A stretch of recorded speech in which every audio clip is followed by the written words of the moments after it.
un jeu qui s'appelle The Goddess of the New Light par Pamela Matthews. Alors c'est un jeu qui est épuisé et qui est quasiment introuvable. Mais qui a été traduit, je ne me souviens plus, c'est soit en tchèque, soit en polonais. Et donc on peut l'acheter là-bas. Je sais que Elja, que l'on peut contacter sur ma page Facebook des Oracles de la Sibylle, dont le lien est en dessous de la vidéo, est à Prague en ce moment et qu'elle propose de l'acheter, du moins si elle le trouve, pour les personnes qui le désirent, traduit évidemment, soit en tchèque ou en polonais, je me souviens plus, bref, dans une langue incompréhensible. Et donc moi, ce que je vais faire dès que mon imprimante sera réparée, c'est que je vais scanner le livret. Vous voyez, il n'y a pas beaucoup de pages, donc je le scannerai en anglais, donc, puisque la langue d'origine est l'anglais. Et comme ça, vous l'aurez si vous décidez de l'acheter. Voilà donc pour la solution pour acquérir ce jeu, parce que je sais que certains sont désespérés que je présente des jeux épuisés. Désespérés, c'est bien un grand mot, mais en tout cas, ils sont déçus du fait que certains jeux que je présente soient épuisés. Parce que... voilà. Mais moi aussi, il y a des jeux qui sont épuisés que je rêve d'obtenir un jour peut-être. Mais pas en mettant 500 €, hein, on est d'accord.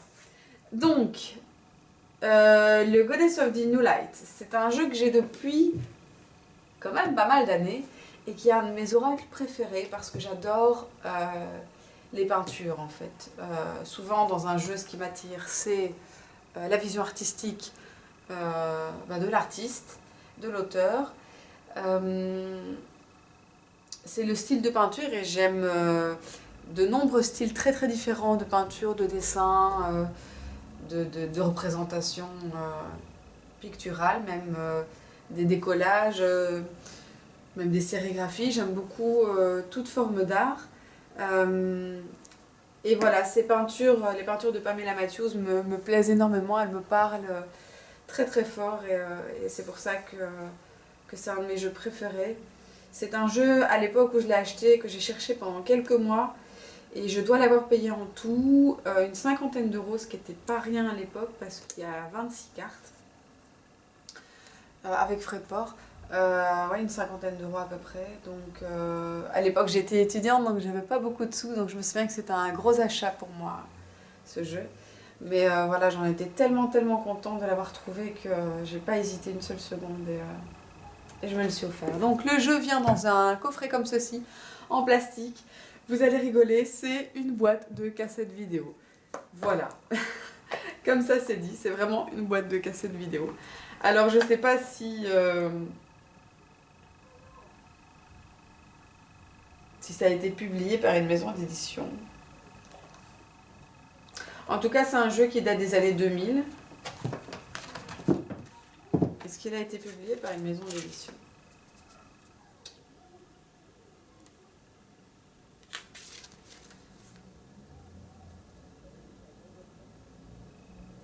Donc Pamela Matthews est une artiste néo-zélandaise. Et je pense que c'est auto-édité par Pamela Matthews, ou le fait que ce soit dans une cassette, truc de cassette. Parce que quand je vois ici voilà, le logo de la maison d'édition entre guillemets, on voit que c'est Pamela Matthews. Donc à mon avis, c'est un jeu qui a été auto-édité. Alors donc quand on ouvre la cassette vidéo, on a le petit livret, le jeu de 26 cartes emballé dans un joli tissu un peu soyeux comme ça.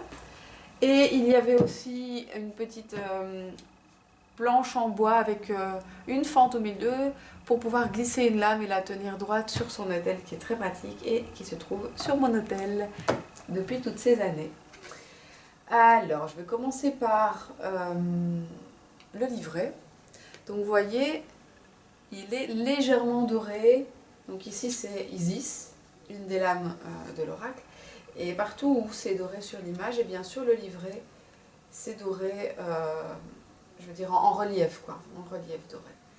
C'est pas le cas sur les lames, mais c'est le cas sur la couverture du livret. Donc c'est très joli, moi j'aime beaucoup tout ce qui est doré dans les tarots d'oracle. Donc c'est un petit livret très très très court, on a 27 pages, et dès l'ouverture, on entre directement dans le vif du sujet, puisqu'elle donne seulement quelques petits conseils pour tirer les cartes, donc mélanger le jeu et le diviser en 3, le reformer en un paquet, blablabla, tourner la carte qui est au-dessus, blablabla. Bon bref, quelques petits mots pour savoir comment tirer le jeu, mais rien de plus, vraiment rien de plus au niveau de l'utilisation même. Ensuite, 2 tirages, le tirage en 3 lames du trèfle et le tirage en 5 lames de la croix d'Ancre. Ensuite, on arrive directement aux interprétations des lames. Alors, donc on a une page par lame. Et on a donc à chaque fois sur la page la représentation en miniature de la lame, de l'image. On a le titre de la lame, un symbole qui est à chaque fois associé à la lame, qui n'est pas présente sur les cartes, mais qui est présent dans le livret. Donc pour chaque déesse, on a un symbole différent qui lui est propre et que je trouve super chouette. Moi qui travaille énormément avec la symbolique et avec les symboles, moi ça me parle énormément de voir tous ces symboles associés à chaque déesse. Ensuite, on a ici le pays ou la culture d'origine de la divinité, et puis quelques mots-clés associés à la divinité. Ensuite, les symboles les plus importants dans la peinture, puis quelques mots de mythologie, enfin le message, je vais dire divinatoire, et puis une affirmation que je trouve très intéressante. J'aime beaucoup les affirmations. Voilà, donc...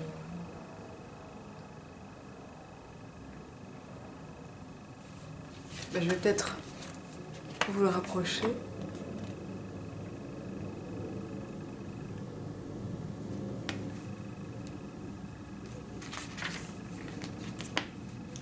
Ce qui a été reproché à ce jeu, d'après ce que j'ai lu sur internet, c'est le fait que beaucoup de divinités, enfin il n'y a pas une grande diversité au niveau de l'origine des divinités. Donc il y a beaucoup d'Égypte, d'Inde, beaucoup de figures liées à la chrétienté, comme vous le verrez dans quelques minutes.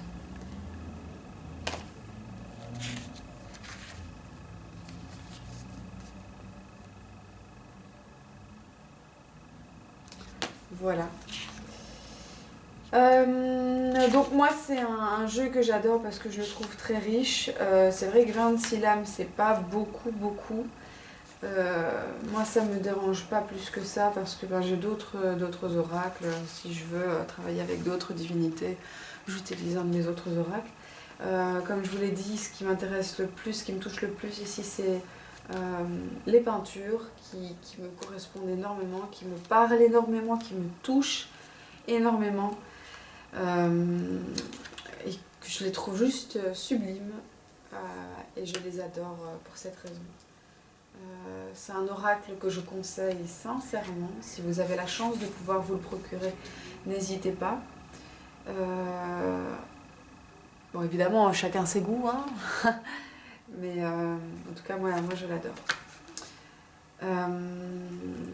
Voilà. Et donc, le jeu est entouré d'un petit tissu mauve.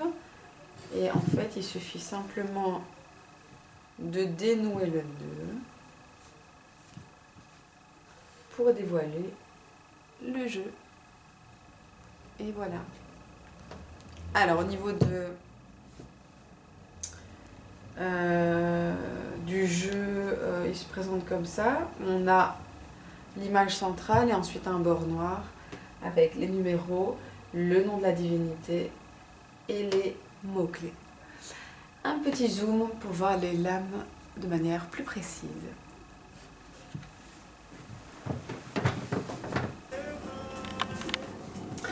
Alors donc je vais vous montrer les lames, elles sont toutes mélangées, elles sont dans le désordre, mais c'est pas très important. Voilà, comme ça on voit bien.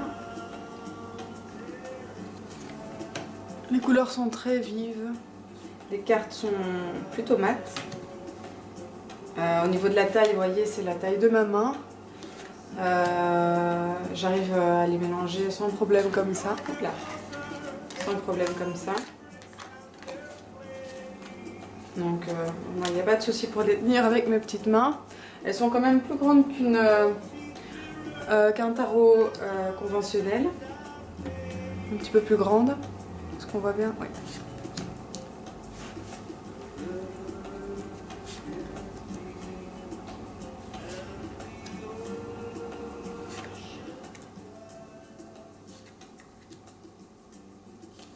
Le carton est quand même assez solide. Plus solide qu'un jeu conventionnel, enfin qu'un autre jeu. Mais c'est pas pour ça que le mélanger devient difficile. Donc le carton n'est pas dur au point qu'on ne puisse pas mélanger le jeu.